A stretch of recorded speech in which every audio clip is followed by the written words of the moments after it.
Mapagpalang araw po sa lahat ng ating mga viewers. Welcome po sa aking YouTube channel. Kung ikaw ay SSS member, dapat mong malaman kung ano ang dalawang klase ng retirement benefit na makukuha mo sa SSS. Bago tayo tumungo sa dalawang retirement benefit, ating alamin kung ano ang definition nito. Ang retirement benefit ay isang cash benefit na ibinibigay either monthly pension or lump sum sa mga retiree member na hindi na pwedeng makapagtrabaho dahil sa katandaan. Narito ang unang benepisyo. Una ay ang monthly pension. Ang monthly pension ay isang lifetime cash benefit na ibinibigay sa mga retiree member kada buwan. Sila ay nakapagbayad ng at least 120 monthly contribution prior sa kanilang semester of retirement.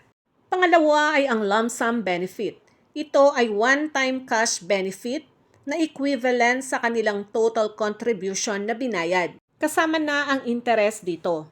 Ito naman ay binibigay sa mga retiree member na hindi na-meet ang required 120 monthly contributions o less than 120 monthly contribution ang ibinayad nila. Kaya sa lahat po ng mga SSS members, para kayo ay makapag-pension sa SSS, kailangan ninyong i-meet ang 120 monthly contributions. Lamang po ang balita para sa ngayong araw na ito. Have a nice day and God bless us all.